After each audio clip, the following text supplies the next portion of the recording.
vamos entender a nossa abordagem aqui prática para implementação. Hoje a gente tem o comum, né, muitas vezes, você utilizar um framework que tem dentro dele, aqui eu dei um exemplo de Rails, Django, Laravel, ou qualquer que seja, tem lá a arquitetura MVC ou MVT no caso do Django. O Django inventou esse nome bizarro aqui, mas é a mesma coisa que o MVC.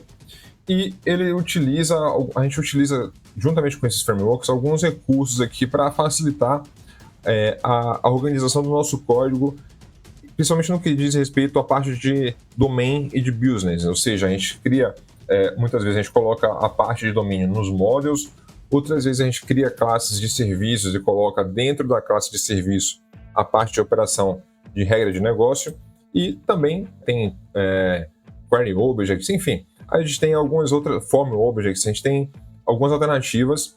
Esses objetos de domínio, eles têm acesso direto a banco de dados, geralmente acesso direto à API externa, geralmente acesso direto também à parte de infra, também referente a envio de e-mail.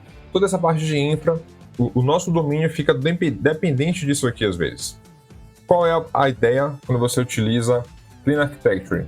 A ideia é que você tenha um código, um domain model, como eu vou mostrar já já, e ele não se preocupa com framework. Você tem o domain model, você tem o use case. O que são use cases, Nonato? Use case é isso aqui, ó. É isso aqui, ó. Transfer money. É a porta de entrada para o código do seu sistema. Você tem um código que é o entry point, que é a porta de entrada, que é a operação que o negócio faz. Esse código, o seu use case, ele vai ter acesso ao seu domain model. O que é o domain model? É um padrão que você utiliza para mapear os seus objetos de domínio dentro de uma forma ali, pode ser orientado a objetos, pode ser funcional e tal. No nosso caso, a gente vai utilizar mais um padrão orientado a objetos, mas você utiliza alguns design patterns, como entidades, repositórios, serviços de domínios, eventos, enfim. Você tem uma série de objetos táticos do Domain Driven Design tático que você pode utilizar aqui dentro, e os seus use cases fazem acesso a isso. O seu framework está aqui fora, ele não acessa mais o seu domain model, ele vai acessar apenas o entry point aqui, ó, o use case. Ele sabe onde está o use case, ele sabe que ele vai instanciar lá o transfer money, o objeto transfer money, e vai utilizar ele. Por baixo dos panos, o transfer money vai acessar lá alguns objetos de domínio, mas o framework não tem que conhecer os objetos de domínio.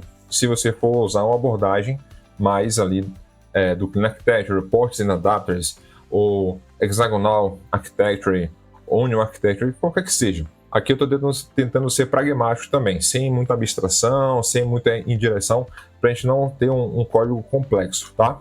Vai ter um certo nível de complexidade que vai se pagar a longo prazo, mas eu não vou na complexidade máxima aqui, porque aí eu acho que não vale a pena. O seu teste também é um código que faz acesso ao seu use case. E aí, a gente vai ver isso na hora que a gente for implementar os testes automatizados, que a gente vai focar apenas no use case. Você tem aqui embaixo interfaces que dentro do seu domain model, você define essas interfaces que são, por exemplo, acesso a banco de dados, toda a parte de infraestrutura fica definida aqui. Então eu vou mapear aqui para vocês entenderem melhor. Você tem a parte de infra. E qual é a ideia por trás de arquiteturas similares aí ao Clean Architecture? É você fazer a inversão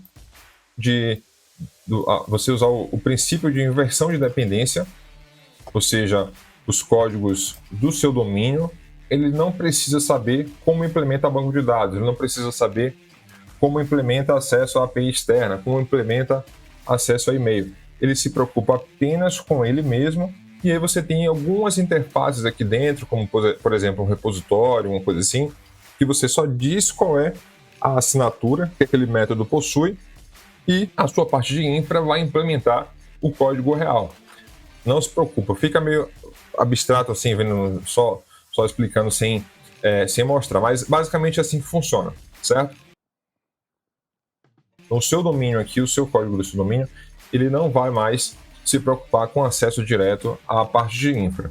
E, como eu disse, o seu código de use case ele pode ser acessado por um framework, pelo teste, pode ser um um ambiente CLI, pode ser um handle, um event handle que vai bater aqui no seu use case.